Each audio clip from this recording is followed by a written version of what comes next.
Hello दोस्तों। आज मैं आपके साथ एक बहुत ही जेन्युइन प्रॉब्लम के साथ आया हूँ। बहुत सारे बच्चों के साथ ये प्रॉब्लम होती है कि उन्होंने मैथ का पूरा सिलेबस पढ़ रखा है, हर सिलेबस को बहुत अच्छे से कवर कर लिया है और उनको ये भी एहसास हो जाता है कि उनको मैथ आता है, लेकिन जब एग्जाम हॉल में जाते हैं तो स्क्रीन के सामने उस परफॉर्मेंस को नहीं दे पाते हैं जो उनको एक्सपेक्टेशन होती है। वहाँ को उनकी परफॉर्मेंस लो पड़ जाती है। तो इस प्रॉब्लम को मुझसे बहुत सारे स्टूडेंट्स ने, बहुत सारे मेरे दोस्तों ने आस्क किया था, तो मैं उस प्रॉब्लम का सॉल्यूशन बताऊंगा। देखो दोस्तों, मैथ एक एक लॉजिकल थिंकिंग वाला टॉपिक है और इसको आपको सिर्फ रट के नहीं कर सकते।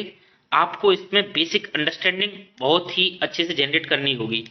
इसके लिए सबसे पहले तो आपको ये समझना होगा कि आप जिस एग्जाम की तैयारी कर रहे हैं उस एग्जाम का सिलेबस क्या है। जैसे मैं बात करूं, अगर मैं एसएससी की बात करूं तो उसमें एडवांस और अर्थमेटिक का लगभग इक्वल वेटेज है और स्पेशली देखा जाए मेंस में तो आपका लगभग 3 या 4 चैप्टर जो हैं एडवांस के, जियोमेट्री, मेंसुरेशन, ट्रिग्नोमेट्री और आपका एलजेब्रा, ये कंप्लीटली हावी रहते हैं पूरे अर्थमेटिक पर। तो आप अगर एसएससी की तैयारी कर रहे हो तो आप किसी भी टॉपिक को छोड़ नहीं सकते हो, क्योंकि जिस तरीके की उसकी कट ऑफ जाती है। और अगर आप जैसे कि आप अगर लेखपाल का एग्जाम दे रहे हो तो उसमें आपने देखा होगा स्टेटिस्टिक्स का ज़्यादा रोल है। तो सबसे पहले तो आपको किसी भी एग्जाम की जो तैयारी कर रहे हो उसमें जो क्वांट का सिलेबस है उस सिलेबस को आपको अच्छे से देखना है कि उस सिलेबस में आपको क्या क्या टॉपिक की ज़्यादा वेटेज है। तो वेटेज के हिसाब से आप उसको तैयार करोगे तो ज़्यादा बेटर रहेगा। आज मैं आपको ये वीडियो एसएससी के पर्पज से बना रहा हूँ। एसएससी का चाहे कोई भी एग्जाम हो, चाहे वो सीएचएसएल हो, चाहे वो सीजीएल हो, चाहे एसएससी एमटीएस हो या एसएससी सीपी हो, कोई भी एग्जाम हो, और इससे आपकी मैक्सिमम से एग्जाम कवर हो जाएंगे। जैसे मैं एसएससी की बात करूं तो इसमें आपको इस प्रॉब्लम से बचने के लिए क्या करना होगा। देखिए, सबसे पहले तो आप सिलेबस को डीपली समझिए। जैसे कि अर्थमेटिक की मैं बात करूं तो मैंने आपको स्क्रीन पर दिखा रखा है कि ये जो चैप्टर हैं अर्थमेटिक के, इतने चैप्टर्स हैं और एडवांस के ये चैप्टर हैं और इन सब चैप्टर का मैंने वेटेज भी बता रखा है। ये आप देखिए, ये वेटेज भी है कि किस चैप्टर से किस ईयर कितने क्वेश्चन आए हुए हैं। ये किरण पब्लिकेशन बुक का शायद पेज से मैंने लिया हुआ है। तो इसमें आपको ये भी पता चल जाएगा किस चैप्टर से कितने क्वेश्चन आए हुए हैं। तो आप जब अपने एग्जाम का सिलेबस को जब डीपली समझ लेंगे और अब जब आप ये समझ लेंगे कितनी नंबर ऑफ क्वेश्चन कहाँ से पूछे गए हैं, तो आप उसी हिसाब से उस पर मेहनत कर पाएंगे। जैसे कि मैं बात करूं आपसे कि मान लो अर्थमेटिक है और अर्थमेटिक में आपको यहाँ पे 3 और 3 6 और 3 9 लगभग 11 12 चैप्टर दिख रहे हैं। तो इन चैप्टर को आपको इस तरीके से करना है कि मान लो आपने बेसिक अच्छे से कर लिए हर चैप्टर के। बेसिक मीन्स कॉन्सेप्ट इस तरीके के हों जो आपके विद इन 30 या 40 सेकंड में क्वेश्चन कर पाए, या फिर हो सकता है कोई क्वेश्चन जरूरी नहीं है हर क्वेश्चन 30 या 40 सेकंड में हो जाता है। कभी कभी कंपाउंड इंटरेस्ट का क्वेश्चन ऐसा होता है जो एक एक 1.5 मिनट में नहीं होता, क्योंकि आजकल कैलकुलेटिव क्वेश्चन आ रहे हैं। हमें जेन्युइन बातों पर फोकस करना है, कभी भी ये नहीं देखना है कि हर क्वेश्चन 30 सेकंड में हो जाएगा। तो मैं तो सबसे पहले यही कहूंगा, आपको चैप्टर वाइज हर चैप्टर के बेसिक बहुत अच्छे स्ट्रॉन्ग रखने हैं। बेसिक के साथ साथ कैलकुलेशन की प्रैक्टिस भी बहुत अच्छी होनी चाहिए, क्योंकि आजकल क्वेश्चंस में मैंने देखा हुआ है कॉन्सेप्ट वाइज बच्चे कम फंस रहे हैं, कैलकुलेशन वाइज ज्यादा फंस रहे हैं। तो एग्जाम में परफॉर्मेंस ना होने का एक रीजन कैलकुलेशन भी हो सकता है। तो आप डेली 15 या 20 मिनट कैलकुलेशन पे दीजिए। और कैलकुलेशन में ये नहीं कि आप ट्रिक लगा रहे हैं कोई, कैलकुलेशन के लिए आपको कोई ट्रिक ढूंढने की जरूरत नहीं है। कैलकुलेशन के लिए आपको बेसिक अपने टेबल्स स्ट्रॉन्ग करने हैं। मिनिमम 25 तक आपके टेबल सिस्टम होने चाहिए। स्क्वायर, क्यूब, यूनिट, अप्रोक्सीमेशन, इन सब पे काम करना है। कोई भी ऐसी चीज पे नहीं जाना है जिसको आप एग्जाम में यूज ना कर पाओ। ज्यादातर लोग कैलकुलेशन की ट्रिकें सीख लेते हैं, फिर एग्जाम में याद नहीं आती हैं और मैथ के फॉर्मूले भी भूल जाते हैं उसके चक्कर में। तो सब कुछ आपको बेसिकली समझना है। सबसे पहले तो मैथ का आपको बेसिक बहुत अच्छे से हर चैप्टर का क्लियर करना है। जब आप बेसिक क्लियर कर लो उसके बाद आप चैप्टर की प्रैक्टिस करो। वो प्रैक्टिस उस हिसाब से करनी है जो मैं बता रहा हूँ, नहीं तो आप फिर से यही प्रॉब्लम आपके साथ रहेगी कि घर पे तो लगेगा कि हमें मैथ आता है लेकिन एग्जाम हॉल में आप परफॉर्मेंस नहीं दे पाओगे। तो आप सबसे पहले हर चैप्टर को क्रम से शुरू करो और आपके सामने, आपकी टेबल के सामने आपका सिलेबस लगा हुआ होना चाहिए।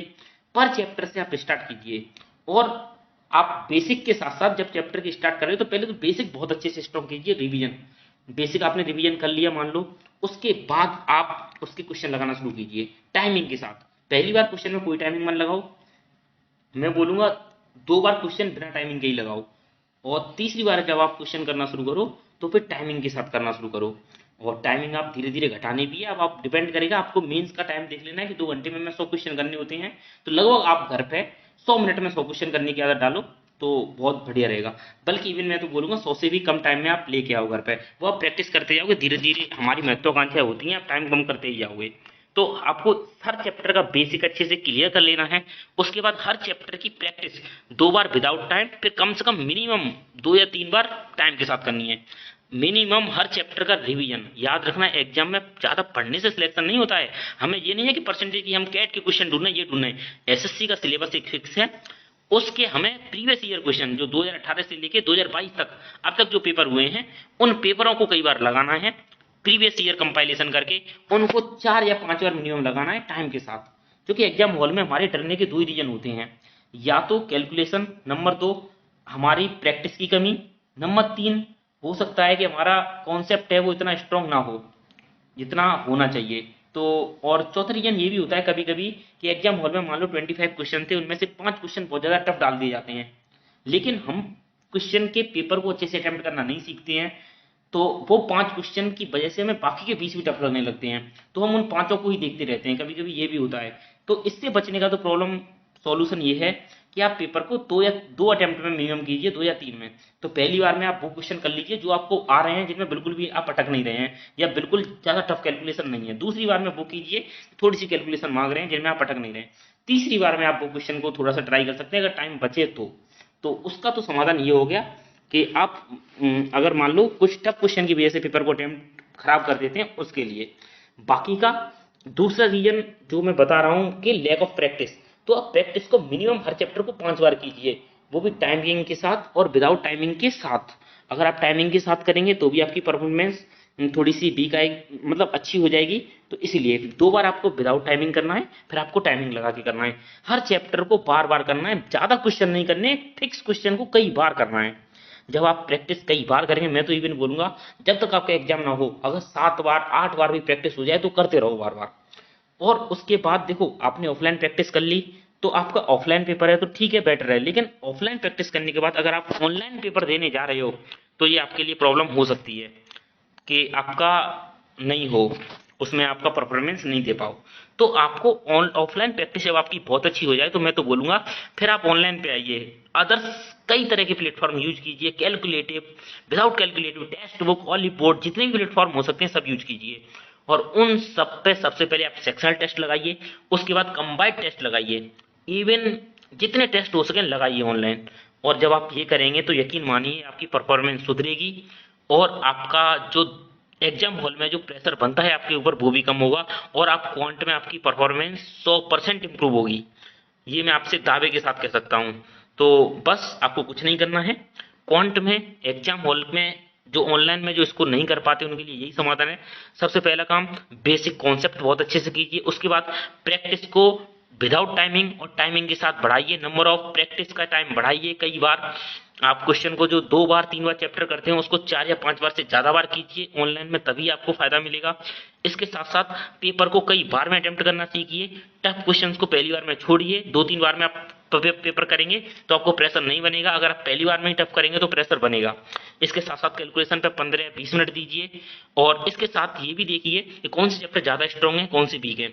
जो चैप्टर आपके मतलब ज्यादा एग्जाम में पूछे जाते हैं और आपके वीक हैं तो उनको और ज्यादा बार प्रैक्टिस कीजिए। एक बार को जैसे रेस जैसा चैप्टर है जिसमें से एक आध क्वेश्चन ही कभी कभार पूछा जाता है तो उसको आप स्किप भी कर सकते हैं, ऐसा नहीं है कि वो करना ही होगा।